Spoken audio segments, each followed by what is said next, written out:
नमस्कार दर्शकवृन्द, यहाँहरूलाई हार्दिक स्वागत गर्न चाहन्छु। म नवराज धानुक।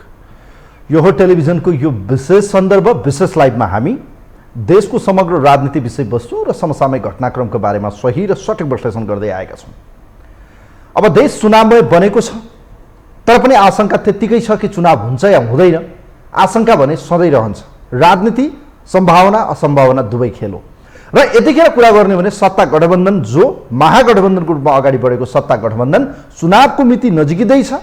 अब 25 दिन बाँकी छ र यो 25 दिनमा पनि तपाईँको झन्डै हप्ता दिन बाँकी छ मनोनयन दर्ताका निम्ति।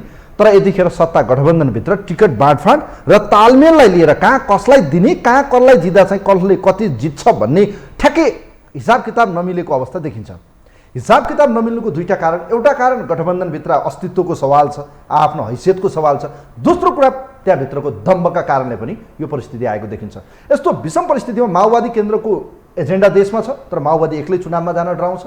एमाले यतिखेर पार्टी विभाजन छ, तर उसले पनि एक्लै जान डराइरहेको अवस्था देखिन्छ। प्रतिपक्ष पनि गठबन्धनको तयारीमा छ। कांग्रेस जो यो देशको सबैभन्दा पुरानो पार्टी छ, तर उसलाई पनि सहारा बिना हिँड्नै गाह्रो छ। यो यस्तो एलायन्सको राजनीतिबाट देश अगाडि बढिरहँदा कसको कति योगदान, यसको मूल्याङ्कन त जनताको बीचमा टेस्ट हुनै बाँकी छ। तर यथास्थितिमा गठबन्धनभित्र देखिएको यो सकस किन र केका लागि आज काठमाडौँ कांग्रेसले नछोड्ने, भरतपुर माओवादीले नछोड्ने र पोखरा चाहिँ एकीकृत समाजवादी पार्टीको आफ्नो अडानका कारणबाट गठबन्धनभित्रको सिट बाँडफाँडमा अबको सहमतिको केन्द्रबिन्दु कसरी मिल्ला, आज यिनै विषयमा हामी कुराकानी गर्दैछौँ। हामीसँग कुराकानीको निम्ति नेपाल कम्युनिस्ट पार्टी माओवादी केन्द्रका प्रभावशाली नेता, सम्पर्क समन्वय विशेष प्रदेश इन्चार्ज, पूर्व सांसद समेत रहनुभएको प्रभावशाली नेता ढिलाराम आचार्य आज हामीसँग हुनुहुन्छ। उहाँलाई म वेलकम गर्न चाहन्छु। नमस्ते, वेलकम, यहाँलाई स्वागत छ आचार्यज्यू। धन्यवाद। सन्चै हुनुहुन्छ? ठिक छु। अब देशको राजनीति त एक हिसाबले यो वक्र रेखा नै हो, सधैँ सिधा नचल्ने रहेछ। कहिले कता हिजोको चुनावमा चाहिँ एमालेसँग, अब गएर कांग्रेससँग। तर त्यति सहज राजनीति अहिलेको अवस्थामा देखिएको छैन। कुरा गरौँ गठबन्धनभित्रको यो सकस। यो सकस हुनुपर्ने अवस्था हो कि स्वाभाविक हो कि अस्वाभाविक? यो अहिलेको तानातान हो कि गठबन्धन बनाएर चुनावमा जान्छौँ, चुनावमा हामी एमालेलाई पत्ता साफ गर्छौँ भन्न लागेका दलहरू आफै पत्ता साफ होलान् जस्तो छ गठबन्धनकै किचोलोले गर्दा। यो किचोलो किन र केका लागि, किन यो सकस यति धेरै विवाद? नै यसो छ, हेर्नुहोस्, अब यो स्थानीय चुनाव भएको हुनाले यसका धेरै आकाङ्क्षीहरू हुने कुरा स्वाभाविक छ। फेरि यो प्रदेश र प्रतिनिधि सभा जस्तै माथिबाट टिकट बाँडिदिएर लो यो सिट यसलाई भनेर टुङ्गो लाउन सक्ने अवस्था पनि होइन। यो मुख्यतः चाहिने पालिकाहरूकै आधारमा चाहिने टुङ्गो लाग्ने विषय हो। फेरि यता गठबन्धन हुन्छ भनिसकेपछि अब त्यसले एक्लै लडेको धरोटी ल्याउँथ्यो कि ल्याउँदैन थियो त्यो कुरा थाहा छैन। तर गठबन्धन भइसकेपछि म जित्छु भनेर दाबी गर्ने अवस्थामा फेरि पुगेको अवस्था छ। एक्लै लड्दाखेरि पनि अब स्थानीय चुनाव के हो भन्दाखेरि एकदम नोमिनेसन गर्ने बेलामा एकजनालाई टिकट दिएर चाहिँ गएर भरिसकेपछि यसले पाओ भन्ने एकदम अन्तिम समयसम्म टुङ्गो लाग्ने विषय हो यो। अब गठबन्धन हुँदाखेरि चाहिँ यसको जटिलता त आफ्नो ठाउँमा छँदैछन्। अब गठबन्धनमा अब सही किसिमले मूल्याङ्कन गरेर जाँदाखेरि सहज वातावरण बन्थ्यो। तर मैले के देख्छु भन्दाखेरि समग्रमा होलसोल गठबन्धन हुन्छ कि हुन्न भन्दाखेरि मैले हुन्न भन्ने देख्छु।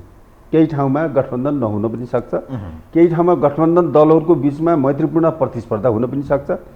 र मैत्रीपूर्ण प्रतिस्पर्धा हुँदै जाँदाखेरि पनि अन्तिम समयमा भन्नुहोस् अब चाहिने जस्तो 28-29 गतेतिरसम्म जाँदाखेरि सबैले आफ्नो हैसियत थाहा पाउने र अन्तिममा भोट कास्टिङ गर्दाखेरि यसो गरौँ न, यसरी जित हारको एउटा टुङ्गो लाउन भन्ने। यो गठबन्धन असम्भावना भन्नुभयो, असम्भव पनि देखिरहनु भएको छ भन्नुभयो। कारण कसका कारणले गर्दा, के कारणले गर्दा चाहिँ? किनभने उहाँहरूले चाहिँ आज भनिरहनु भएको छ हाम्रो यो लडाइँ भनेको अहिले एमाले विरुद्धको हो, एमालेलाई हराउनका निम्ति हो, या अहिले गठबन्धनलाई नगरिकन या गठबन्धन नगरिकन या एक्लै चुनावमा जाँदा हामी हार्छौँ है भन्ने एउटा मनस्थितिबाट गठबन्धन जोगाएर जाने र गठबन्धन बाहेक अन्य दलसँग समन्वय र सहकारी यो एक तालमेल पनि नगर्ने जुन एउटा बााउन्ड्री लाइन उहाँहरूले तयार पार्नुभयो। अन्तिम आवरमा आएर अब त 3 दिन मात्रै, भोलिसम्मको डेट छ, तपाईँहरूले सहमति गर्नुपर्ने। अहिले पनि विवाद छ, 6वटा महानगरपालिका, 11वटा उपमहानगरपालिका, कसले कति पाउने भन्ने विवादै कायम छ। केन्द्रले यी त टुङ्ग्याउन सकेन, तलको कुरा छोड्नु। के कारणले, कसका कारणले? प्रचण्डका कारणले कि माधव नेपालका कारणले कि शेरबहादुर देउवाका कारणले? अब यो सबै कारण त यो झमेलाहरू मिलाउन नसकेको मात्रै देख्छु मैले। तर एउटा देखिने राजनीतिक कारण चाहिँ काङ्ग्रेसभित्र मात्रै देखिन्छ। खास गरेर काङ्ग्रेसको शेरबहादुरको विपक्षको जुन लबी छ उसले के हेरिरहेको छ, हुनसक्छ यस्तो पनि हुनसक्छ भन्ने एउटा सम्भावना के देखिन्छ भन्दाखेरि अब यो चुनावमा गठबन्धन हुन नदिएर शेरबहादुरलाई कमजोर नपार्ने हो भने अर्को चुनावमा पनि शेरबहादुर फेरि सभापति भएर आउँछ, अर्को चुनावपछि पनि शेरबहादुर फेरि चाहिने प्रधानमन्त्री भएर आउँछ।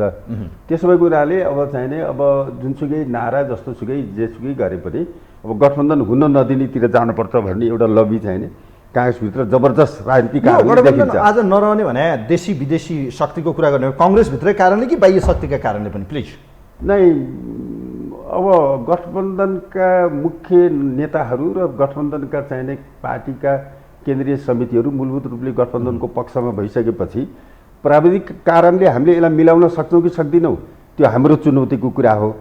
न त भित्री कारणले न बाहिरी कारणले गठबन्धन भत्किन सम्भव छैन। अब यस्तो पनि हुनसक्छ कयौँ ठाउँमा हामीले मैत्रीपूर्ण प्रतिस्पर्धा गर्दा गर्दै मानुस देशभरिको 10-8वटा ठाउँमा 20वटै ठाउँमा 50वटै ठाउँमा हाम्रो मिलेन, हामी छुट्टा छुट्टै लड्ने भयौँ भने पनि अब यो नेपालको राजनीति यति परिपक्व भइसकेको छ कि त्यो भोलि 50 ठाउँमा नमिलेको कारणले गठबन्धनै भत्किने ठाउँमा जान्न किनभने त्यो एउटा परिपक्व ठाउँमा आइसकेको छ। र यसको अर्को पाटो पछाडिको जस्तो आचार्यज्यू केन्द्रले एउटा निर्णय गरेपछि केन्द्रको शीर्षस्थ नेता या पार्टीको हेडक्वार्टर या पार्टीको शीर्षस्थ तहमा गरिएको निर्णय तलको कार्यकर्ताले किन नमानिरहेको? जस्तो अहिले विभिन्न जिल्लामा पनि तपाईँहरूको समन्वय गर्ने तालमेल गर्ने गठबन्धनको संयन्त्र बनेको देखिन्छ, पालिकैसम्म पनि छ, तर त्यहाँ काम गर्न सकेन नि त संयन्त्रले, किन भन्नुहोस् त? नै यदि गठबन्धन चाहने हो भने त तलदेखि माथिसम्म सबै बन्नु पर्थ्यो, तर बन्न सकेन भन्न खोजे कि? अब यो सन्दर्भमा मेरो जिल्लाले सबभन्दा पहिले घोषणा गरेको गठबन्धन गरौँ, गठबन्धन गर्न जान्छौँ भनेर अर्घाखाँची जिल्लाले देशकै सबैभन्दा पहिले चाहिने उसले घोषणा गर्यो र सम्भवतः सबै पालिकामा उसले संयुक्त सभा पनि गर्यो। तर फेरि आएर बस्दाखेरि चाहिँ अहिलेसम्म पनि त्यहाँ मिल्न सकेको छैन, किनभने आकाङ्क्षीहरू धेरै छन्। गठबन्धन गरिसकेपछि जित्ने कुरा सुनिश्चित भइहाल्यो, कन्फर्म भएपछि एकदम चाहिने त्यो आकाङ्क्षीहरू सबै पार्टीभित्र हाम्रो माओवादी पार्टी मात्रै होइन काङ्ग्रेस सबै हाल्छ, उता चाहिने के अरे समाजवादीको त्यही हाल्छ, जनमोर्चाको त्यही हाल्छ, उता चाहिने मधेसको बाबुरामजी उपेन्द्रजीले नेतृत्व गरेको पार्टीको पनि त्यही हाल्छ। आकाङ्क्षीहरू एकदम धेरै छन्, छोड्नै हुन्न, हामी जित्छौँ भनेर सबैले आफ्ना आफ्ना डाटा पेश गरेका छन्। तर फेरि सबैलाई सिट दिन त सम्भव छैन, कसैले त छोड्नुपर्छ, छोड्ने कुरा धेरै गाह्रो भएको हो। त्यसले गर्दाखेरि अब यसमा अपरिपक्वता भन्दाखेरि परिस्थिति झन्डै एउटा जटिलता भएको, यसलाई चिरेर 1-2 दिन भित्र गठबन्धन तपाईँहरूले बनाउनु भयो, गठबन्धनलाई हामी चुनावसम्मै लग्छौँ, चुनावपछि पनि यो जान सक्छ र आउँदो सरकार पनि हामी गठबन्धनकै बनाउँछौँ भनिरहँदा अहिलेको स्थानीय तहको निर्वाचन एक्लै लड्ने या तपाईँहरू गठबन्धनमा जाने दुविधा भइरहँदा काङ्ग्रेसभित्रको विवाद देख्यो भन्नुभयो। विवादको कारण के त्यहाँभित्र भने अवसरको खोजीका कारणले कि माओवादीलाई बोक्नुहुन्न भन्ने कारणले कि कम्युनिस्टहरू धोकेबाज हुन्छन् भन्ने कारणले कि के कारणले यो अप्ठ्यारो परिस्थिति आयो? त्यहाँनिर चुरो कुरो खोजौँ न, के हो कारण तपाईँहरूले बुझ्नु? चुरो कुरो त अब यो चाहिने जुन काङ्ग्रेसभित्र गठबन्धनमा जान हुन्न भन्ने छ त्यो मैले त उहाँहरूको आन्तरिक कारण नै देख्छु। के कारण त के हुनसक्छ स्वार्थ त्यसको पछाडिको? अब यसो हो, के उद्देश्य छ? शेरबहादुर चाहिने पावरमा कन्टिन्यू बसिरहने भए यिनलाई तहलाउन नसकिने भयो, फेरि गठबन्धन गरेर संसदीय चुनावसम्म जाने भनेदेखि शेरबहादुरलाई चाहिने काङ्ग्रेसभित्रबाट कसैले तहलाउन सक्दिन, त्यसो भए यसरी जानुपर्छ कि भन्ने एउटा कुरा छ। फेरि गठबन्धन भनेको के हो भने काङ्ग्रेसले माओवादीको टिस गरेर माओवादीले काङ्ग्रेसको या समाजवादीको टिस गरेर हुने कुरा होइन, दोहोरो आवश्यकताले हुने। तपाईँहरूलाई एउटा अलिकति लाज शरम घिन भन्ने कुरा यो राजनीतिमा के यो शब्द प्रयोग गरेर अन्यथा नलागोस् आचार्यज्यू, हामी संवादमै छौँ, घोचपेच हुन्छ होइन, यसलाई स्वाभाविक लिनु होला। अहिले हेर्ने हो भने न तपाईँहरूको सिद्धान्त मिल्छ न विचार मिल्छ, तपाईँहरूको स्कोलिङ फरक, तपाईँहरू अलग सिद्धान्त विचार, तपाईँहरूको जाने बाटो फरक छ, काङ्ग्रेसको जाने बाटो फरक छ। तर यो घुम्तीमा मिलेका दुई सहयात्रीहरूको न पानी खान मिल्छ न पानी दिन मिल्छ, यस्तो अवस्था किन बनाइरहनु भएको छ? एक्लै चुनावमा जाँदा तपाईँहरूको हैसियत त देखिन्थ्यो नि त, तपाईँहरू किन डराइरहनु भएको भन्नुहोस् न? नेपालको राजनीतिमा एउटा कुरा के बुझ्नुपर्छ भन्दाखेरि काङ्ग्रेस र माओवादी भनेको शान्ति प्रक्रियाका चाहिने सहयात्री दलहरू हुन्। काङ्ग्रेसको गिरिजाप्रसाद कोइराला र प्रचण्डले दोहोरो हस्ताक्षर गरिसकेपछि 10 वर्ष जनयुद्धको चाहिने एउटा चाहिने व्यवस्थापन भएको हो। र फेरि व्यवस्थापन त भयो तर शान्ति प्रक्रिया अहिलेसम्म टुङ्गोमा पुगेको छैन। त्यसो त उनीहरूले सहकार्य गर्छन् कि गर्दिनन्, गठबन्धन गर्छन् कि गर्दिनन्, सँगै सरकारमा बस्छन् कि प्रतिपक्षमा बस्छन्, त्यो परिस्थिति जन्ने कुरा हो। तर माओवादी र काङ्ग्रेसले चाहिँ नि आफ्नो सहकार्यलाई निरन्तरता दिनुपर्ने बाध्यता छ। यदि शान्ति प्रक्रिया भत्कियो भनेदेखि धेरै कुरा बिग्रिनेवाला छ राष्ट्रिय अन्तर्राष्ट्रिय रूपमा। त्यसो भएकोले एउटा सहकार्यको बाध्यता चाहिँ नि यहाँनिर छ। अर्को के हो भन्दाखेरि अब दोहोरो आवश्यकताले हुने हो। दोहोरो आवश्यकता के हो भन्दाखेरि यो जुन सहकार्य हो, मैले के देख्छु भन्दाखेरि यसको निर्माता त केपी ओलीजी हो।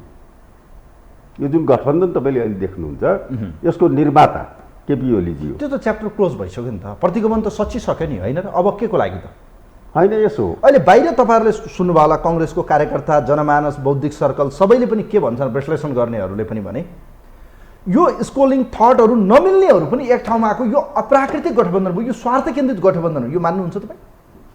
यसो अप्राकृतिक र प्राकृतिक भन्ने के हुन्छ त्यो चाहिने कुनै परिभाषित कुरा होइन, भन्न जे पनि सकिन्छ। तर मूल रूपले के हो भने शान्ति प्रक्रियाका मुख्य दुईटा दलहरूले शान्ति प्रक्रिया टुङ्गोमा नपुगिरहेको अवस्थामा यो चाहिने गठबन्धनलाई मिलेर जाने कुरा चाहिने नेपालको हितमै हुन्छ, यो बेहितमा हुन्न। यो गठबन्धन समग्र नेपाल जनमोर्चा संहिता विरोधी। अहिले हेर्नुहोस्, माओवादी केन्द्रको अलिकति तपाईँको प्रत्यक्ष कार्यकारीतिर छ, अलिकति समाजवादतिर जाउँ भन्ने बाटो छ। डेमोक्रेटिक लाइनको अलिकति दक्षिणपन्थी धारको चाहिँ अहिले पनि हेर्ने भने यथास्थितिको राजनीति जुन मिडल लाइनको हेरिन्छ कङ्ग्रेसलाई लिइन्छ। अब तपाईँहरू अलिकति क्रान्तिकारी र समाजवादी यात्रा भनेर चाहिँ दुई तिनवटा दल, मधेस केन्द्रित दल पनि त्यसमै छ। अब यसलाई कसरी बुझ्ने होला? तपाईँले बुझ्या के भने मन्थन हो। अब समुद्र मन्थनमा धेरै चिज आउँछन्। हेर्नुहोस्, राजनीति भनेको एउटा मन्थन हुँदै जाने कुरा हो। अब कसको राजनीति कति सफल हुन्छ हुन्न भन्ने कुरा आफ्नो ठाउँमा छ। तर अब तपाईँले उठाएको प्रश्नमा मैले के देख्छु भन्दाखेरि एउटा ठाउँ चाहिने हामीले खाली छोडिरहेका छौँ। नेपालमा राजनीतिक रूपले यद्यपि यसमा पनि मतभेदहरू होला छन्, संविधानलाई चाहिँ हामीले एक किसिमले चाहिँ लिपिबद्ध गर्यौँ र राजनीतिक अधिकारहरू हिजो श्रीमान गम्भीर नेपाली गाउने नेपालीहरू हामी आज सयौँ थुङ्गा गाउने ठाउँमा आइपुगेका छौँ। यो धेरै ठुलो उपलब्धि हो। तर यो उपलब्धिको कुरा म एउटा नेता भएको हैसियतले गाउँमा गएर भाषण चिच्चाइ चाहिने लाउडस्पिकरबाट भाषण गरिरहँदा मेरो अगाडि बसेको खुट्टामा चप्पल नभएको, भर्खर गोबर फालेर आएको या भर्खर गाई बाँधेर आएको किसानले के सोच्छ भने तैँले भनेको कुरा त ठिकै हो, गणतन्त्र पनि आयो, धर्मनिरपेक्षता पनि आयो, सहभागिता के तैँले भनेको कुरा त ठिकै हो। तर मेरो जीवनमा के परिवर्तन भयो, मैले के पाएँ यो प्रश्नको चाहिने व्यवहारिक उत्तर छैन। अब एकछिन वाक्कटुता प्रयोग गरेर चाहिने उम्किने कुरा गरौँला, तर आम जनताको जीवन स्तरमा परिवर्तन भयो कि भएन भन्दाखेरि परिवर्तन भएको छैन। परिवर्तनको जुन प्रतिफल हो जसले पाउनु पर्थ्यो उसको थालमा परिवर्तन हुनु पर्थ्यो नि। उसले ढिँडो र हाम्रोतिर त आटो भन्छन्, तपाईँहरूकोतिर के भन्छन्, आटो र चाहिने गुन्द्रुक खाने बेलामा त्यसको छेउमा अलिकति गोलबेडाको अचार, अलिकति साग, अलिकति आलु सेमीको तरकारी, दुईवटा अन्डा, एक कटौरा मही जुन हुनु पर्थ्यो ऊ त आज फगत चाहिने गुन्द्रुक र चाहिने आटो मात्रै खाइरहेको छ। उसको जीवनमा परिवर्तन भएन। परिवर्तनको अनुभूति त्यहाँ हुनु पर्थ्यो र स्थानीय चुनाव भएको हुनाले यो बेलामा हाम्रो बहस त्यहाँ केन्द्रित हुनु पर्थ्यो, जनजीविकाको विषय। अझ म भन्छु तपाईँलाई यसभन्दा अगाडि, अझ योभन्दा अगाडि तपाईँ जानुभयो भनेदेखि कहाँ छ समस्या भन्दाखेरि हाम्रा जुन गाउँपालिकाहरू छन्, अब ठ्याक्कै अङ्क त होइन तर मोटामोटी 300 करोड खर्च गर्दो रहेछ 5 वर्षमा एउटा गाउँपालिकाले। यस्तो गरिरहँदा जस्तो केन्द्रले लाद्ने विषय या दलीय रूपमा चाहिँ स्थानीय तह या स्थानीय निर्वाचन हुँदा यसले राम्रो मान्छे, सक्षम मान्छे, जनताको मन खाने, जनताको मनमुटु र जनताका निम्ति काम गर्न सक्ने इमान्दार, स्वच्छ, अलिकति चाहिँ क्षमतावान मान्छे वञ्चित हुँदो रहेछ लाग्छ तपाईँलाई? यदि यो नभइदिएको भए जनताको बिचमा जाने सामान्य किसिमको एउटा सरकार, तल्लो लेभलको गभर्मेन्टका लागि भइरहेको निर्वाचनमा दलीय होइ भन्दा, यो एक किसिमको सिन्डिकेट भन्दा या दलीय यो प्रणालीको यो जुन हामी लाद्न खोजिरहेका छौँ योभन्दा स्वतन्त्र छोडिदिएको भए इमान्दार मान्छे जोसुकै भए पनि त्यहाँ प्रतिस्पर्धा हुने, आखिर जित्ने जनताकै मान्छे हो, त्यहाँ ठुलै केही गर्नु छैन, त्यहाँ गएर कानुन नियम बनाएर शासनै गरेर उथल पुथलै गर्नु छैन। यसो गरिदिए भए के हुन्थ्यो लाग्छ तपाईँलाई? तपाईँले भनेको कुरा सुन्दाखेरि त मिठो सुनिन्छ, तर म के भनौँ भने दलको पकडभन्दा बाहिर वन उपभोक्ता समिति छैन, खानेपानी समिति छैन, विद्यालय व्यवस्थापन समिति छैन। जुन देशमा खानेपानीको एउटा धारो लाउनको लागि कुन दलको रसिद छ र छैन भन्ने कुराले टुङ्गो लाउँछ, वनबाट एकवाला चाहिने सेउला ल्याउनको निम्ति कुन दलको रसिद छ र छैन भन्ने कुराले टुङ्गो लाउँछ, यो तपाईँले भनेको कुरा यहाँ छोडिदिने कुरा त धेरै ठुलो कुरा हुन्थ्यो। म त के भन्छु भने कमसेकम त्यो चाहिने जनसरोकार राख्ने खानेपानी, वन, बाटो घाटो, पुल, पुलिस, स्कुलका जुन मुद्दाहरू छन् कमसेकम त्यसलाई छोडिदिउँ न। त्यसलाई समेत छोडिदिउँ भने धेरै ठुलो राहत हुनेवाला छ जनतालाई। कमसेकम खानेपानीको धारो लाउन अमुक दलको रसिद लिन बाध्य ऊ हुन्न।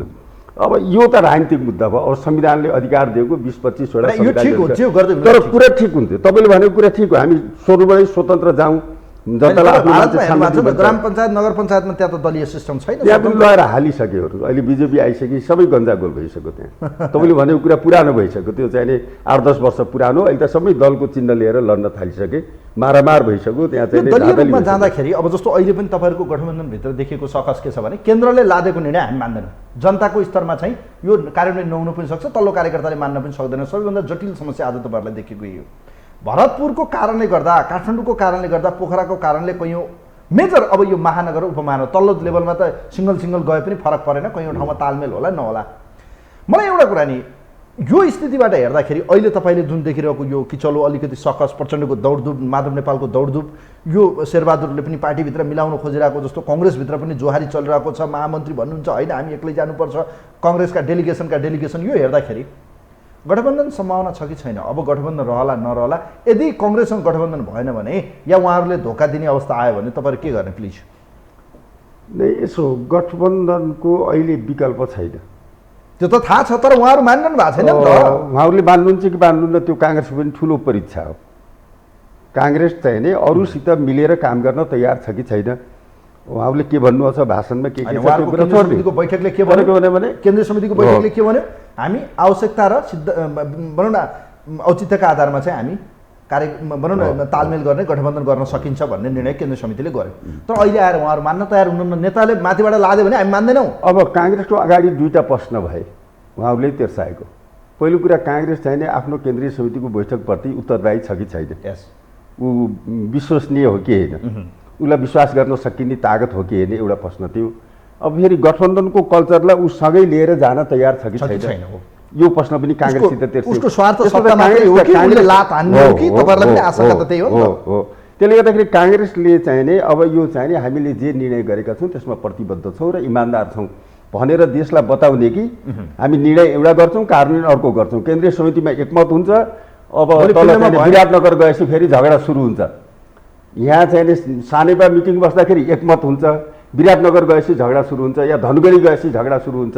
काङ्ग्रेस जस्तो किचलो पार्टी हो कि एउटा निर्णयमा सबैले मानेर जाने पार्टी हो भन्ने कुराको त परीक्षा त सबभन्दा धेरै त काङ्ग्रेसभित्र सुरु भएको छ। तपाईँ कति विश्वस्त हुनुहुन्छ? जस्तो तपाईँहरू आज हँसिया हतौडा छोडेर कङ्ग्रेसको रुखमा भोट हाल्ने हो आचार्यज्यू, तपाईँ भन्नुहोस्, छातीमा हात राखेर भन्नुहोस्। यसो तपाईँहरू के इमान्दारिताको कुरा र यहाँ अग्नि परीक्षा छ? म ढाँटछल गर्ने मान्छे होइन, म सिधासिध बोल्ने मान्छे हुँ।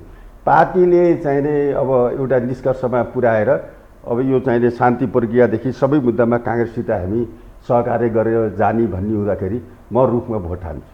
तपाईँ हाल्नुहुन्छ? हान्ने नैतिकताले दिन्छ, परिस्थिति नैतिकताको कुरै भएन, प्राविधिक पाटो हो, तत्कालीन परिस्थितिको पाटो हो।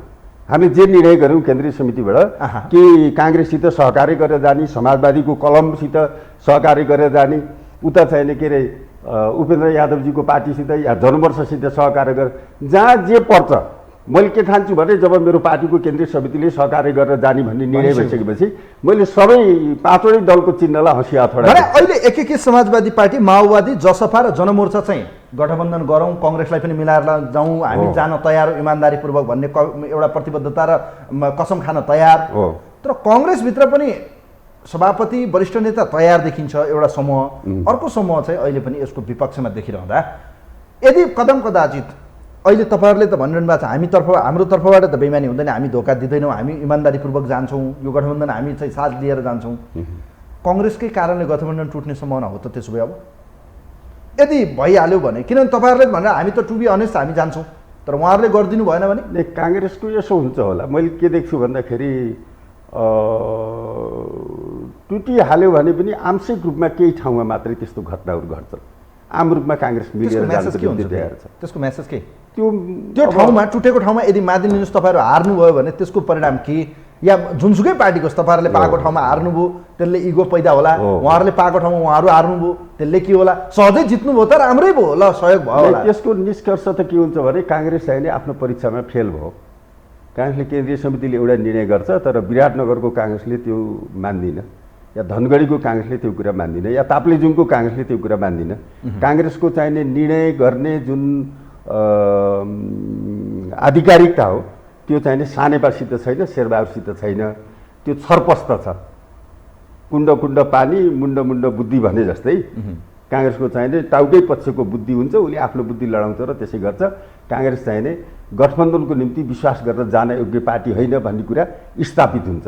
हामी आशा गर्छौँ त्यसो हुन दिनुहुन्न। काङ्ग्रेसका धेरै पाका पुराना साथीहरू हुनुहुन्छ, उहाँहरूले त्यसो गर्न दिनुहुन्न। हुन त अब तर त्यहाँ के एउटा बहस चलाएको छ भने नि, एउटा यो टु बी अनेस्ट यो राख्नै पर्छ तपाईँसँग। माओवादीले हिजो हामीलाई दुःख दियो, माओवादीले हाम्रा मान्छे मार्यो, माओवादीले हामीलाई हाम्रा सम्पत्ति लुट्यो, माओवादीले हामी भोट कसरी दिने, किन दिने, हाम्रो इज्जत छैन, हामीले रुखमा हाल्ने हो, नभए हामी स्वतन्त्र बस्छौँ। भरतपुर चितवनको उदाहरण तपाईँले दिँदैछु, मैले कैयौँ ठाउँमा म ज्वलन्त उदाहरण दिन सक्छु। रोल्पा रुकुममा कुरा गर्दै हुनुहुन्छ उहाँहरू, माओवादीको क्यान्डिडेटलाई हामी कसरी दिने, हामीलाई लखेटेको होइन, हिजो हाम्रो मान्छे मारेको होइन। यी आवाजहरू उठेका छन् आचार्यज्यू, यो किन उठ्यो आज? नै अब हामी घाउ कोट्टाउनेतिर जाउँ कि कता जाउँ भन्ने कुरा मात्रै हो। एक जमाना यस्तो पनि थियो नेपालमा चाहिने तेरा घरमा काङ्ग्रेस पसोस् पनि भन्थे मान्छेहरूले। 17 सालपछि मेरो साइला बा नै त्यसको पीडा बोध गर्ने एकजना मान्छे हुनुहुन्छ। काङ्ग्रेसको चाहिने ठुलै फौज आएर भात पकाउनु भनेछ, त्यही फौजको एउटा टुक्डी गएर फेरि अलिक ठुलो साहु कहाँ भात पकाउनु भनेको, उसले बोकासोका काटिदिएछ र भात खान सबै उता गए। मेरो साइलाबालाई त्यो उनीहरूले भात पकाउन भने भन्ने कुरामा आपत्ति थिएन। आपत्ति के थियो भने मेरोभन्दा मिठो भात खान पाउने भएको हुनाले अर्को घर गएर मेरो 3 ताउला भात फालियो। किसानलाई त दुख्छ नि, त्यो जमाना पनि थियो। त्यसो त कोट्टाउनीतिर जाने भने त उहाँहरूले चाहिने माओवादीका टाउका लिएर आऊ, झोलामा पैसा लिएर जाऊ, 50 लाख लिएर जाऊ, 1 करोड लिएर जाऊ भनेर पनि भन्नुभयो। अब यदि घाउ कोट्टाउनीतिर जाने भने बाँदर नीतितिर हामी नजाउँ। बाँदरलाई के हुन्छ अरे भने एउटा घाउ लाग्यो भने सन्चो हुँदैन, उसले कोट्टाइरहन्छ, त्यसैबाट चाहिने इन्फेक्सन भएर क्यान्सर भएर मर्छ। अब त्यही नै गर्ने हो भनेदेखि त गरौँ। माओवादीको युद्धको दौडानमा काङ्ग्रेसलाई पनि ठुलै नोक्सानी भएको छ। अस्तित्व स्वीकार्न काङ्ग्रेस किन तयार छैन? जस्तो भरतपुरमा रेणु दाहालले राम्रो काम गर्नुभएको छ अरे होइन, त्यहाँ भन्ने सुनेको छु, म त पुगेको छैन, तर भनेका कुरा सुनेका कुरा बाहिर आएका कुरा। राम्रो मान्छे इमान्दार मान्छे जस्तो काठमाडौँमा तपाईँहरू सहयोग गर्न तपाईँहरू त्याग्न पनि तयार, तपाईँहरूले मागी पनि रहनु भएको छ, हाम्रो अस्तित्व यो ठाउँमा हो, त मिलिरहेको छैन किन भन्ने हो क्या कुरो त्यहाँनिर आयो क्या। तपाईँहरूको अस्तित्व स्वीकार्न तयार, माओवादीलाई हामी मान्दैनौँ। ल हेर्नुहोस् अब उहाँहरूको त सोचाइ नै यसो काङ्ग्रेसहरूले एउटा त यो माथिबाटै उचालेको कुरा हो, स्पष्ट बुझिन्छ। माओवादीलाई किन बोक्ने, चुनाव हार्छ किन बनाउने, हामीले उचालिदिने हो। यो काङ्ग्रेसकै माथिल्लो तहबाट उचालेको कुरा हो। त्यो भरतपुरका काङ्ग्रेसहरूको गल्ती छैन यसमा। र बाहिरबाट पनि अलिकति चाहिने उत्तेजना फैलिहाल्छ सोसाइटीमा पनि। फेरि अब रेणुले त्यही 5 वर्ष काम गरेको हुनाले त्यहाँ होचो अग्लो सामान्य चाहिने अलिकति दुख्ने कुरा पनि होला, कतै कसैका बाटो खन्दा चाहिने जग्गा अतिकरण भयो होला, कसैले चाहिने सार्वजनिक जग्गा अलिकति तानेको भए त्यसलाई चाहिने खुम्चाउने कुरा भयो होला। शासन भनेको त अप्ठ्यारो हुन्छ नि, त्यसको पनि कारण होला। तर मूल रूपले के हो भने यो भरतपुरको या अर्को कुनै ठाउँको काङ्ग्रेसको स्थानीय तहको कुरा होइन। यत्रो इगो किन बन्यो, यत्रो प्रतिष्ठाको विषय भरतपुर नै किन? भरतपुर छोड्दा गठबन्धन बच्ने देखिन्छ। हेर्नुहोस् तपाईँहरू तर छोड्न तयार हुनुहुन्न। काङ्ग्रेसले भनिरहेको छ भरतपुर छोड्ने बित्तिकै गठबन्धन बच्छ, तपाईँहरू के गर्ने भन्नुहोस् त? नै यसो काङ्ग्रेसले यसो भन्न पनि सकेको छैन नि, फेरि भरतपुर छोड्नुहोस् काठमाडौँ लिनुहोस् पनि त भनिरहेको छैन नि अहिले। तपाईँहरू दुईटा मध्ये एउटा लिन तयार हो? नै हामी त यसो। तर काठमाडौँमा तपाईँहरूको त गत निर्वाचनमा 8,000 मत हो, कसरी तपाईँहरू चुनाव जित्नुहुन्छ? नै 45,000 राजुराजको हो, तपाईँहरूको रङ्गोलजीको त हामीले हेरौँ त 7,000। हामीले पनि क्लेम गर्ने कहाँ भने जहाँ हाम्रो आधार अलिकति राम्रो छ, बलियो छ, त्यही गर्ने हो। हाम्रो जहाँ भोट छ, जहाँ हामीसित एउटा राम्रै भोटको सङ्ख्या छ, त्यसमा अलिकति थप्दाखेरि हामी जित्छौँ, त्यही ठाउँमा क्लेम गर्ने हो। सम्भवतः सबैले त्यही हो। त्यसो भएकोले भरतपुर चाहिँ हाम्रो अलिकति राम्रो आधार भएको हुनाले यदि गठबन्धनबाट काङ्ग्रेसले तपाईँहरूलाई सहयोग गरेन या मानिलिनुहोस् आफ्नै तरिकाले जाने भनियो, गठबन्धन रहन्छ कि रहन्न त्यो बेला भन्नुहोस् त? अब जस्तो म तपाईँलाई अलि उदाहरण दिउँ, 7 मापदण्ड तयार पार्नुभयो तपाईँहरूले तालमेलका निम्ति। त्यो तालमेल अब के हुन्छ भोलि मात्रै थाहा हुन्छ। त्यो मापदण्ड मसी सुक्यो कि सुकेन, त्यो रद्दीको टोकरीमा जान्छ, कार्यान्वयन हुन्छ, त्यो त भोलि मात्रै थाहा हुन्छ। हेर्नुहोस् आचार्यज्यू, तर यथास्थितिमा हेर्दाखेरि त्यो सम्भावना केही ठाउँ बाहेक, अब जस्तो काङ्ग्रेसले भनिरहेको छ 6 का 6 महानगरपालिका हाम्रो पकड छ, हामी लिन्छौँ, त्यो त अब मेरो गुरुको 12 टक्का भयो, तपाईँहरूले किन मान्ने? जसपाल जितेको वीरगञ्ज छ होइन, विराटनगर उहाँहरूकै छ, तपाईँहरूले भरतपुर जित्नु भएको छ। अब एकीकृतले पोखरा मेरो 12,000 कार्यकर्ता छ भन्दै उहाँहरूले माधवजीले भनिरहनु भएको छ। यो भागबण्डले नै गठबन्धन धरापमा पर्ने भयो त त्यसो भए? यो बान्ने कुरा आफैमा धेरै गाह्रो कुरा हो। हेर्नुहोस्, एउटै दलभित्र पनि अरूभित्र पनि। तर मलाई के लाग्छ भन्दाखेरि अब नेपालको राजनीतिक पार्टीका हामी नेताहरू, अझ हाम्रा पनि नेताहरू, अध्यक्षहरू चाहिँ पाका हुनुहुन्छ, उहाँले अन्तिमसम्म एउटा सकारात्मक निष्कर्षमा पुग्नु होला भन्ने देख्छु मैले। र कथम कदाचित केही ठाउँमा लो होइन के अरे मैत्रीपूर्ण प्रतिस्पर्धा गरेर जाउँ भन्ने हुँदाखेरि पनि चुनावको चाहिने 28-29तिर पनि यसबारेमा सल्लाह हुँदै जान सक्छ। किनभने अन्तिमसम्म जाँदाखेरि त सबैलाई आफ्नो हैसियत थाहा हुन्छ। उम्मेदवारी फिर्ता नभएपछि त गाह्रो हुन्छ। मत त जान्छ चुनाव चिन्हका मत छ नि जान्छ तर पनि के हो भने सानो अन्तरलाई चाहिँ हामी मिलाउन सक्छौँ। सानो अन्तरको हात जित हो भने 28-29तिर गएर पनि हामीले चाहिँ मिलाउन सक्छौँ केही ठाउँमा। त्यसले गर्दाखेरि अन्तिमसम्म हामी चाहिँ मिलाएर जाने प्रयत्न त हुन्छ। केही ठाउँमा मिल्दै मिलेन र के अरे स्वतन्त्र प्रतिस्पर्धा गरेर जाँदाखेरि पनि थोरै ठाउँको कारणले गठबन्धन भत्किने। यो भागभण्डा मिलाउने सवालमा तपाईँहरूले भाग हिस्सा बढी खोज्नुभयो कि एकीकृतले कि कङ्ग्रेसले दिन नमानेको, के देख्नुहुन्छ समस्या तपाईँ? नै, अहिले त्यो कुरा खुलेरै आएको छैन। किनभने कङ्ग्रेसले दिनै नमाने जस्तो देखिन्छ। केन्द्रीय तहमा छलफल भएको खालि महानगर र उपमहानगरपालिकाको मात्र 11-17को कुरा हो। तल प्रदेशहरूमा पनि लगातार छलफल भइरहेको छ। तर पनि धेरै सकारात्मक पनि छैन, भएन भन्ने ठाउँमा पनि छैन। एउटा प्रेसरमा काङ्ग्रेस पनि छ, किनभने उसका आकाङ्क्षीहरू धेरै छन्। हामीलाई पनि छ, हाम्रा पनि आकाङ्क्षी धेरै छन्। अरू पार्टीको पनि छ। त्यसले गर्दाखेरि ठ्याक्कै चाहिने अब यो प्रदेश र संसदीय चुनाव चाहिँ यति यति सिट लिने भनेर माथिबाट चाहिने कन्ट्रोल गर्न सक्ने थिए, ती बिल्कुल होइन। प्रदेशहरूले परिपक्वता देखाए र एकले अर्काको अस्तित्व स्वीकार गरे भनेदेखि धेरै ठाउँमा करिब 80-90% विवाद भयो भने आचार्यज्यू कहिलेकाहीँ लाग्छ लाग्दैन तपाईँलाई पनि यस्तो यो किचलो हुनुभन्दा बरु सिङ्गल गएर चुनाव लड्न पाए हुन्थ्यो लाग्छ लाग्दैन? किनभने गत निर्वाचनमा पनि तपाईँहरू केही ठाउँ बाहेक त अधिकांश ठाउँमा तपाईँहरू जानुभयो, झन्डै 150को एराउन्डमा जित्नै भएको छ त तपाईँहरूले। आपत्ति क्या भने किन डराएको तपाईँहरू? तपाईँले सुरुमा पनि भन्नुभएको थियो एक्लै जाँदाखेरि के हो भने हामीले राजनीतिक मुद्दा सिट कम जिते पनि राजनीतिक मुद्दा जनताको बिचमा स्थापित गर्न सक्छौँ। अब सिट धेरै भएर पनि हामी फेरि भुत्ते हुन सक्छौँ हो नि, किनभने हामी राजनीतिक ट्याग लाग्यो नि त, तपाईँहरूले बनाइदिएको, अर्काले जिताइदिएको। त्यो एउटा कुरा भयो। हामीले आफ्नो राजनीतिक कुरा गर्नै सक्दैनौँ। जहाँ गठबन्धन हुन्छ हामीले त्यहाँ त गठबन्धनको कुरा गर्न मिलेन, माओवादीको कुरा त गर्न सक्दैनौँ। आज देशमा जनताले खोजेको के हो भन्दाखेरि मैले जुन अघि पनि एउटा प्रसङ्ग भने एक स्टेप माथिको यो जुन मुद्दाहरू स्थापित भएको छ राजनीतिक रूपले, त्यसलाई जनताको थालसम्म, जनताले लाउने कपडासम्म, जनताको ओछ्यानसम्म, जनताको छोराछोरी पढ्ने स्कुलसम्म, जनताको उपचार हुने अस्पतालसम्म कसरी पुर्याउने होला? या उसको वार्षिक आम्दानी वर्षको 50,000 कमाउँथ्यो भने त्यसलाई 1 लाख, अर्को वर्ष 2 लाख गरेर कसरी बढाउने होला? आजको लडाइँको यहाँ छ केन्द्र। यो त भयो राजनीतिक मुद्दा, जनताका मुद्दा। तर अहिले जुन गठबन्धनभित्र चलिरहेको विवाद छ नि, प्रचण्डले 1 या 2 दिन पहिले पनि यो विषय मैले बाहिर सुने पनि, मिडियामा पनि आयो, आवश्यक पऱ्यो भने हामी एक्लै चुनावमा जानुपर्छ है, परिस्थिति त्यो आउन सक्छ भन्नुको अर्थ भने कङ्ग्रेस चाहिँ यो निर्णयभन्दा बाहिर पनि जान सक्छ, कङ्ग्रेसले धोका पनि दिन सक्छ, कङ्ग्रेसलाई विश्वास गरिहाल्ने अवस्था पनि छैन। भोलि केन्द्र र सङ्घको प्रदेशको निर्वाचनमा जेसुकै भए पनि स्थानीयमा अहिले तालमेलको अभाव देखिरहेका छौँ हामीले। यस्तो परिस्थितिमा एक्लै चुनाव जान सक्ने अवस्था छ कि छैन? या कङ्ग्रेस इतर, कङ्ग्रेस बाहेक आज बैठक भएको छ तपाईँले देख्नुभयो सिंहदरबारमा, बालुवाटारमा लगातार बैठकहरू जारी छन् कि माओवादी र एकीकृत समाजवादी जसपा मिलेर जाने कि जनमोर्चा अलग बन्ने कि यो सम्भावना कति देख्नुहुन्छ? कङ्ग्रेसकै यी विवाद जस्तो महानगरपालिकामा मेरो गुरुको 12 टका 5 का 5 6 का 6 हामी लिन्छौँ, तपाईँहरूलाई दिन सकिन्न, तपाईँहरूले मागेको भरतपुरमा विवाद भयो भने भोलि त्यहाँ चुनाव हार्ने अवस्था आयो भने तपाईँहरू गठबन्धनमै जाने, त्यसो काङ्ग्रेसलाई बोकेर जाने के गर्ने तपाईँहरू? क्लियर भन्नु त। यसो मुख्य कुरा त चुनावको चाहिने मुख्य पाटो के हो भने एक्लै लड्ने तयारी नै हो। हामी त अहिले 2-3 दिनदेखि होइन कि सुरुदेखि नै पार्टी केन्द्रीय समितिको बैठकदेखि नै यो कुरा लगातार आइरहेको छ कि हामी एक्लै लड्न तयार, हामी एक्लै चुनावमा जान्छौँ, काङ्ग्रेसको हामीलाई साथ छैन, काङ्ग्रेस छोडिदिउँ, हामी एक्लै जाने हो भन्नु। हामी एक्लै लड्न तयार हुनैपर्छ। त्यो गर्न सकिएन भनेदेखि त गठबन्धनमा हामीलाई कसैले पताउन्न। त्यो एक्लै लड्न तयार हुनुपर्छ, हामीलाई हाम्रा राजनीतिक मुद्दामा जानुपर्छ।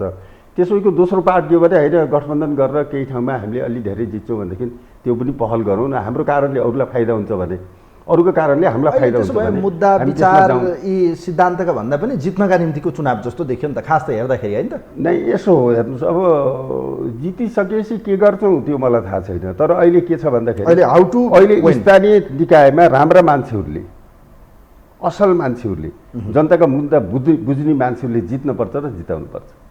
किनभने स्थानीय निकाय भनेको जनताको तपाईँलाई जीवन लाग्छ बदल्ने कुरा हो। गठबन्धनभित्र भोलिसम्म तालमेललाई लिएर महानगर उपमहानगरपालिकामा तालमेलमा सहमति हुन्छ? भोलि नै हुन्छ कि हुन्न थाहा छैन, तर चाहिँ तर नोमिनेसनको समय त 11 कतिले गतेसम्म आइरहेछन्। अनि 11 गतेसम्म एउटा टुङ्गोमा जाला। तपाईँहरूको दाबी कति? महानगरपालिका उपमहानगरपालिका 11 मा कति, महानगर एउटा? अहिले ठ्याक्कै अब महानगरमा भरतपुर हामीले भनिरहेका छौँ, अरू विषयमा कसैले पत्ता खोलेकै छैन अब खोलेकै छैनन्, केही भन्न सकिन्न। तर हामीलाई सम्मानजनक ठाउँ चाहियो भन्ने कुरा मात्रै हो। अब जो गठबन्धन एकै समाजवादीले पोखरा मागिरहेको छ, त्यो सम्भावना देख्नुहुन्छ गठबन्धनमा सहमति होला? माधव नेपाललाई देला नि? नै, उसलाई दाबी गर्ने अधिकार त छ, एकी समाजवादी पनि एउटा हैसियत भएको तर यो प्रमुखमा कङ्ग्रेसले दिने, उपप्रमुखमा माओवादी र जसपा या एकीकृतलाई दिने कुरामा पनि सहमति हुन सक्छ सक्दैन? त्यस्तो त सक्दिनँ, त्यो सक्दिनँ, त्यो हुन सक्दिनँ, त्यो बाहिर देखिन्न। तपाईँहरू भाइ हो हामीहरू दाइ हो भन्ने अस्तित्व राम्रो, त्यो बाहिर राम्रो देखिन्न। केही प्रमुख के उपप्रमुख हुनसक्छ, अब उपप्रमुख जति अरूलाई दिएर प्रमुख जति काङ्ग्रेस त्यो पनि बहस भएको छ नि त सहमतिका लागि। हामी महानगरपालिकामा मेयर लिउँ, उपमहानगरपालिका अरूलाई बाँडौँ नि त। यो यो यो सम्भावना कति छ? त्यो चाहिँ सम्भावना छैन, त्यो मान्दिनँ। अब कुरा गरौँ, भरतपुर यदि सहमति भएन, रेणुले हिजो पनि टेलिभिजन अन्तर्वार्तामा बोली पनि सक्नु भएको छ, यदि गठबन्धनमा सहमति भयो राम्रो भयो, भएन म एक्लै पनि चुनाव लड्ने, मेरो दाबी रहन्छ, मैले जनताको लागि काम गरेको छु, म पुरा अधुरा कामलाई पुरा गर्छु भने यसको अर्थ भरतपुर तपाईँहरू नछोड्ने, चाहे गठबन्धन रहोस् नरहोस्, त्यही हो? बडमलाई 6वटा महानगरपालिका मध्ये नेपालको चाहिँ नेकपा माओवादी केन्द्रले एउटा पनि महानगरपालिका नलिकन सबै अरूलाई छोडेर जाँदाखेरि त त्यसको म्यासेज त राम्रो जान्न नि। अरू ठाउँमा माओवादी नै छैनन्, त्यसो भए भरतपुरमा मात्रै माओवादी? हाम्रो अलिक होइन, अरू ठाउँमा पनि छन्। काठमाडौँको तपाईँले कुरा छोडेर अन्तली त भइहाल्यो नि त। काठमाडौँको तपाईँले कुरा गरिहाल्नु, हाम्रो मत धेरै कम छ, कम यहाँ भएको सम्भावना ठाउँले त छैन, हामीले तपाईँ सक्दिनौँ। त्यसो त हामीले जित्न सक्ने आफ्नो तागतमा अलिकति भरथिक गरेर जित्न सक्ने भरतपुर नै हो। भरतपुर छोडेपछि चाहिँ हामीलाई अरू ठाउँमा धेरै गाह्रो हुन्छ। माग त जहाँ लु हामीलाई विराटनगरै लिऊ भनेर झगडा गर्न पनि सकिन्छ, त्यहाँ पनि हुँदै नभएको पोखरा र विराटनगरमा ल हेर्नुहोस् तपाईँहरूको हटका कारणले गर्दा जसपा क्लियर छ, ऊ वीरगञ्ज भनेको छ, वीरगञ्ज छोड्न तयार छ सबै गठबन्धन हो। तर तपाईँहरूको र पोखरा दुईटा ठाउँमा कङ्ग्रेसीहरूको विरोध छ। हेर्नुहोस्, नै कङ्ग्रेसको पनि संस्थापन पक्षको विरोध छैन भरतपुरको सन्दर्भमा, संस्थापन इतर पक्षको चाहिँ अलिकति विरोध छ। अनि उहाँहरूले भोलि तपाईँहरूले टिकट ल्याउनु भयो, रेणुदालाई मत हालिदिनु भएन, उहाँहरूले गएर त्यहाँ एमालेको सुवेदीलाई मत हालिदिनु भयो भने त्यो त देशले देख्ला नि उहाँहरूले के गर्नु हो भन्ने कुरा त उहाँहरूलाई पनि अलिकति लाज त लाग्ला नि। किनभने साबिकमा जितेको, किनभने यत्रो प्रतिगमनको विरुद्धको आन्दोलनमा एमालेसित हामीले चाहिँ काङ्ग्रेसलाई प्रधानमन्त्री हुन सम्भवै छैन अहिले भनेर शेरबहादुरले चाहिँ अड्डी लिएको बेलामा के अरे उहाँलाई घरबाट बोकेर ल्याएर चाहिँ किस्तीमा राखेर प्रधानमन्त्री खुवाउने हामी, उहाँलाई भरतपुरका भोट चाहिने त्यति महँगो प्रधानमन्त्रीको आजको यो पैँचो तिर्दिनु पर्ने भयो होइन? गुण लगाएको तपाईँहरूले भरतपुर तिर्दिनु पर्ने कुरा होइन। हामीले काङ्ग्रेसको लागि के भूमिका खेल्यौँ? त्यही त तपाईँको भनाइ त्यही त। हामीले प्रधानमन्त्री बनायो, यसको बदला प्रचण्ड पुत्रीलाई चाहिँ मेयर दिनु पर्यो। प्रचण्ड पुत्री भनेर पनि नभन्नुहोस्, उहाँहरूको पनि योगदान त कहिले कहीँ देखिनु पर्यो नि। काङ्ग्रेसले मय मारेर बसेको काङ्ग्रेसलाई ल्याएर हामीले सत्तासीन बनाउन चाहिने भूमिका खेल्न हुने, उहाँहरूको चाहिने भरतपुरका भोट यति महँगा हुने कि उहाँहरू चाहिने हँसिया अठौडामा हाल्नै नसक्ने भनेपछि त त्यो त गम्भीर कुरा हो। उहाँहरूले के भूमिका खेल्नुहुन्छ भन्ने कुरा त समग्र देशले देख्ला नि। फेरि भरतपुर छोडेन भने गठबन्धन रहन्छ कि रहन्न त्यो पनि भन्नुहोस् नै। यदि कङ्ग्रेसले छोडेन, भरतपुरमा हामी कङ्ग्रेसले माओवादीलाई दिन सक्दैन भने गठबन्धन गर्ने कि नगर्ने तपाईँहरू? संस्थापन त्यो छोड्नु न, त्यो के गर्छ भने संस्थागत किसिमले काङ्ग्रेसले त्यसो भन्न सक्दैन।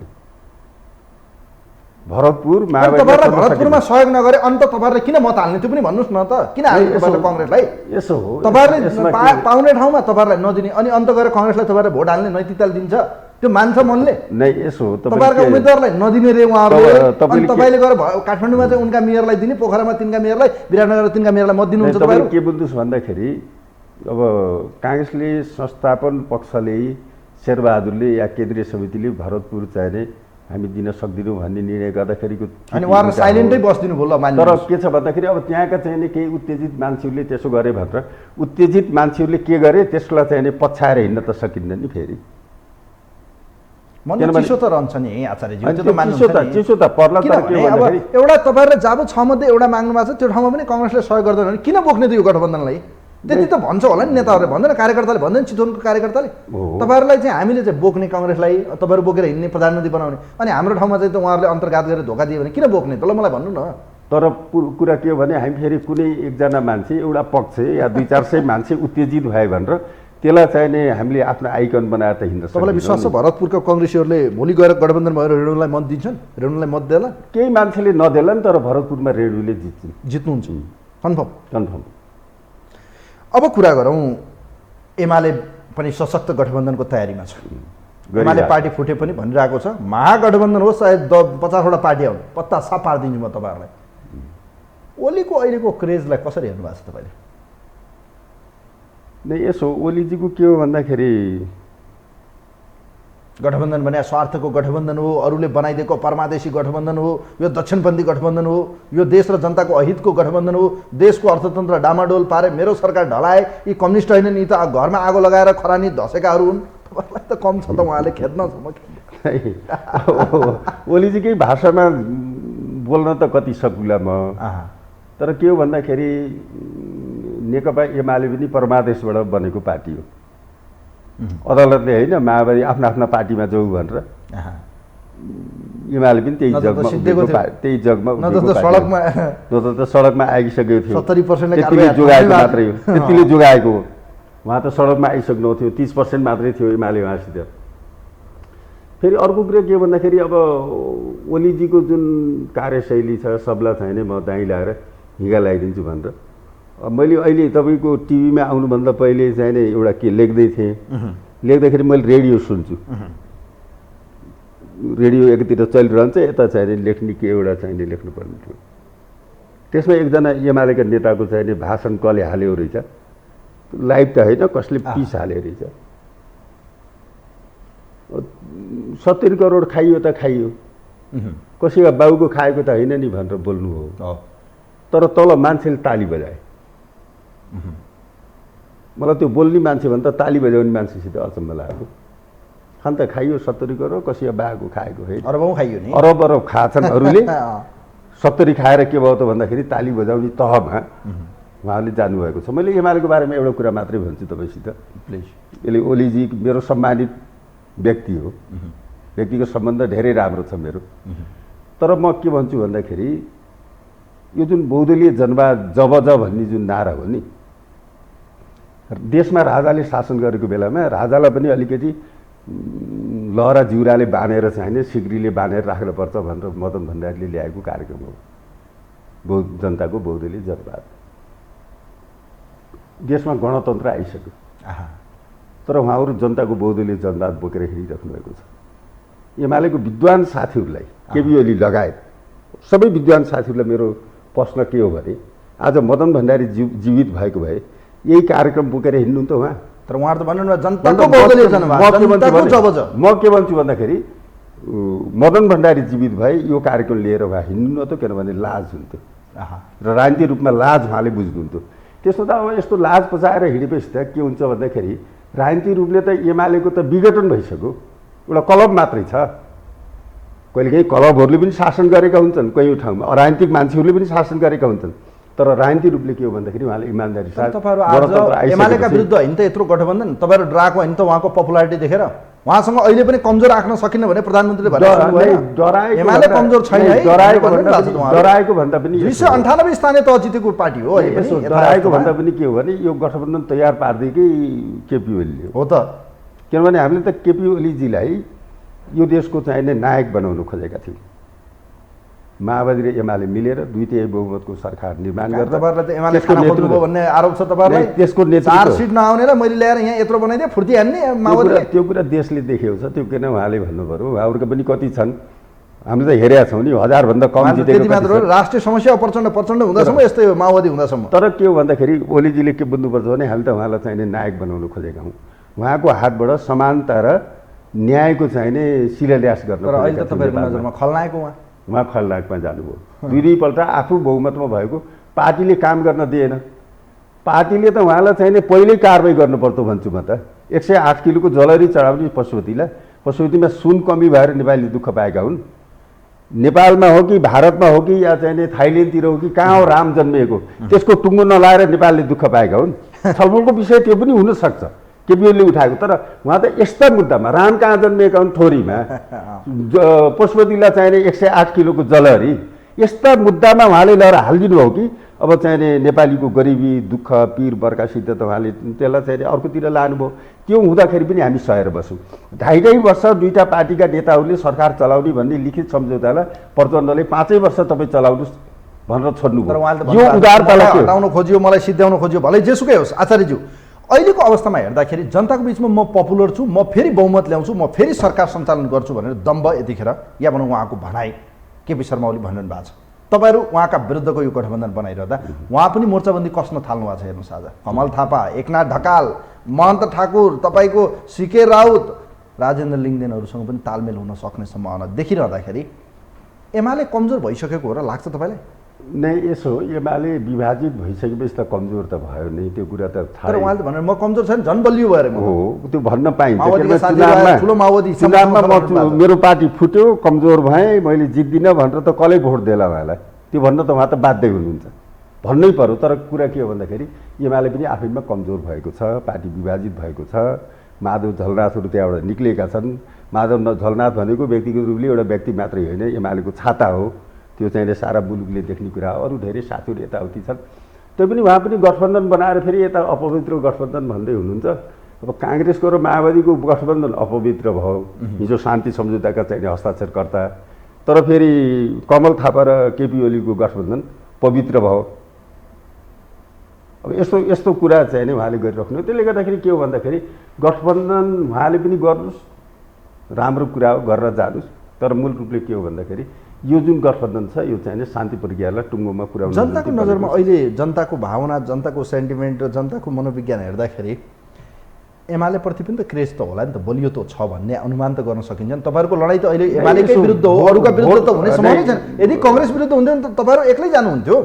यसो एक थरी भोटरहरूमा चाहिँ नि एमालेको प्रभाव त छ है, त्यो कुरा त अस्वीकार गर्न सकिन्न। हाम्रो पनि एक थरी भोटरमा प्रभाव छ र त हामी अस्तित्वमा छौँ। एमालेको पनि आफ्नो अस्तित्व छ, काङ्ग्रेसको पनि आउन सक्नुहुन्छ तपाईँहरू।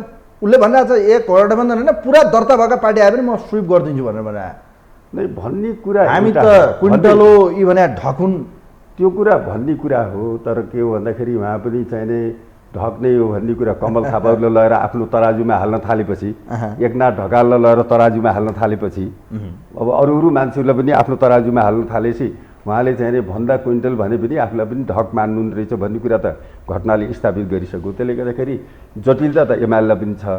र एमाले धेरै गठबन्धन चाहिने सफलतापूर्वक सम्पन्न भयो भनेदेखि एमाले धेरै तल ओर्लिन्छ। यदि यो स्थानीय तहमा गठबन्धनभित्र इमान्दारी भयो भने, भएन भने संसद र प्रदेशको निर्वाचन, संसदीय र प्रादेशिक निर्वाचनमा गठबन्धन रहन्छ कि रहन्न आचार्यज्यू? नै स्थानीय चुनावमा यसको परिणामपछि के हुन्छ? समीक्षा त होला, पक्कै होला तपाईँको बिचमा। स्थानीय चुनावमा 10-20 ठाउँमा भएको गडबडीको कारणले गठबन्धनलाई केही फरक पर्दैन। नेपालको राजनीति धेरै परिपक्व छ। हामीले बङ्गलादेशको हेर्छौँ, बङ्गलादेशमा एउटा पार्टीका नेताहरूको बिचमा बोलचाल पनि हुन्न। एउटाले जित्यो भने अर्कोलाई के मुद्दा लाएर जेल हाल्ने चलन छ अहिले पनि त्यहाँ। यद्यपि विकासमा उसले फेरि राम्रै गरिरहेको छ हामीले भन्दा।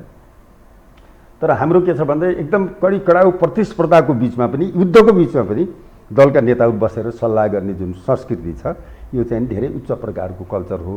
त्यसले गर्दाखेरि यो गठबन्धनमा 10-20 ठाउँमा 50 ठाउँमा तलमाथि भयो भने पनि त्यस कारणले चाहिँ गठबन्धन तलमाथि। भने तपाईँहरूको उम्मेदवार हारे पनि स्वीकार्ने तपाईँहरू? जसको हारे पनि, काङ्ग्रेसको हारला काङ्ग्रेस त हार्दैन भनिरहनु भएको छ। उहाँ त हाम्रो छँदैछ, अलिअलि तपाईँहरूले मत दिनुहुन्छ। हार्ने भनेको तपाईँहरू हो, तपाईँलाई कङ्ग्रेसले भोट दिन्न क्या? तपाईँहरू भन्नुहुन्छ हामी इमान्दारीपूर्वक रूपमा भोट हाल्छु। कङ्ग्रेसका नेताहरू भनिरहनु भएको छैन हामी हँसिया तलाउनु भोट पनि माग्दैन, हाल्दैन पनि। अनि इमान्दारी भएन, भोलि माओवादी हार्यो, समाजवादी हार्यो भने के गर्ने?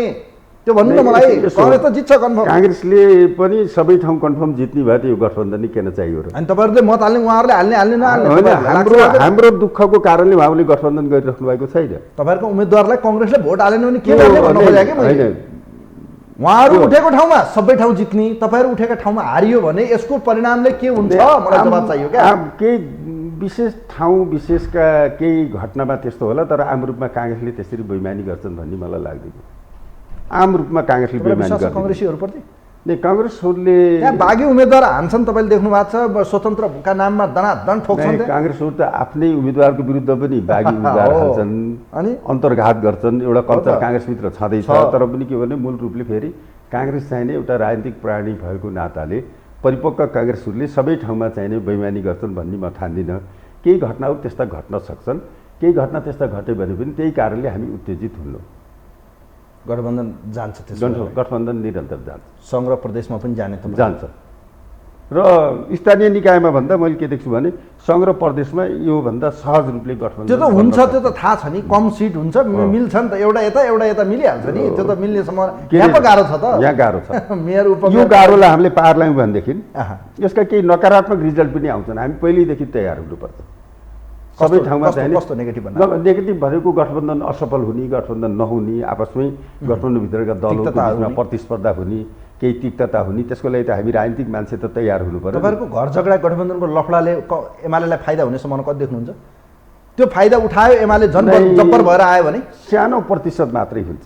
एमाले धेरै साइजमा आउँछ। अनि तपाईँहरूको विवाद भएको ठाउँमा एमाले बलियो अवस्थामा केही ठाउँ होला त्यस्तो, एमाले केही ठाउँ होला, तर एमालेको पहिलाको जुन एमालेको 5 थियो तर म एक्लै पनि जिते भनेर भोलि त उहाँले भन्न पाउला, त्यो कुरा ठिक छ। तर के छ भन्दाखेरि एमाले पनि धेरै साइजमा आउँछ। धेरै ठाउँका साथीहरू, काङ्ग्रेसहरू या समाजवादीहरू हाम्रै यो चुनावमा एमालेलाई तपाईँहरूले झाडु लाउने नै हुनुभयो त, त्यही हो मकसद तपाईँहरूको होइन? एमाले त आफै रोजेको बाटो हो यो। हामी त यो बहस गर्न खोजेको, तपाईँको टेलिभिजनमा आज यो बहस खोजेकै थियौँ। हामी त के खोजेको थियौँ भने अब नेपालको समाजवाद, नेपालको समुन्नति कता जान्छ भन्ने बारेमा बहस यस्तो छ। यहाँ पुऱ्याइदिने त ओलीजीले हो।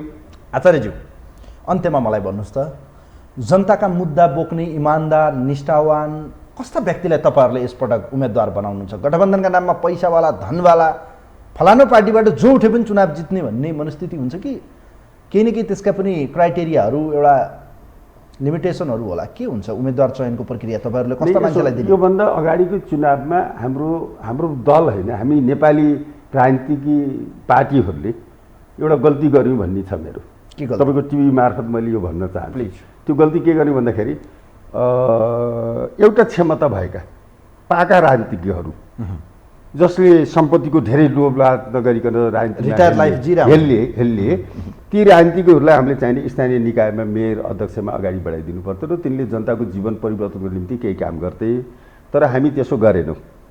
पाका नेताहरू हामीले माथि ताकेर बस्यौँ र हामीले चाहिने पुराना गाविस अध्यक्ष, पुराना वडा अध्यक्षलाई खोजेर चाहिने स्थानीय निकायमा पठाइदियौँ, जसको परिणाम राम्रो आएन।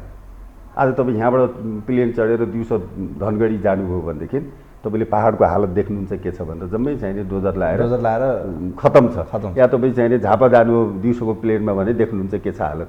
यो सबै नहुनको निम्ति, जनताको जीवन परिवर्तन गर्नको निम्ति त गाउँपालिका नगरपालिकामा चाहिने पाका मान्छेहरू छानेर पठाउनु पर्थ्यो। यो अनुभवलाई ख्याल गरेर हाम्रो पार्टीले त सर्कुलर पनि गरेको छ। अब पुरानालाई दोहोऱ्याउने चाहिने अपवाद बाहेक धेरै नदोहोऱ्याउ र फेरि नयाँ मान्छे छान्दाखेरि चाहिने अब जनताका मुद्दाहरूलाई, जनताको चाहिने पिरमर्कहरूलाई बुझ्ने मान्छेलाई अघि सार, परिपक्व मान्छेहरूलाई अघि सार भनेर त हामीले भनेका छौँ। तर सर्कुलरको टर्म के हो भन्दाखेरि जनरल टर्म हो। तल जाँदाखेरि साथीहरूले गाउँपालिका नगरपालिकामा जाँदाखेरि कसलाई सिफारिस गर्छन् भन्ने कुरा त हामीले यहाँबाट। आचार्यज्यू, समरी विचारलाई धन्यवाद दिन चाहन्छु। हस्, मलाई कुरा राख्ने अवसर दिनुभयो, त्यसको निम्ति धन्यवाद। हस्, थ्याङ्क यू सो मच। दर्शकबिन, यो विशेष सन्दर्भ विशेष लाइभमा हामीसँग नेकपा माओवादी केन्द्रका प्रभावशाली नेता, पूर्व सांसद समेत रहनुभएको सम्पर्क समन्वय विशेष प्रदेश इन्चार्ज डिलाराम आचार्य आज हामीसँग हुनुहुन्थ्यो। विशेष गरी गठबन्धनभित्र देखिएको यो सिट बाँडफाँड तालमेलमा जुन अहिले पनि बिमेल जस्तो देखिन्छ, सहमति अझै हुन सकिरहेको छैन।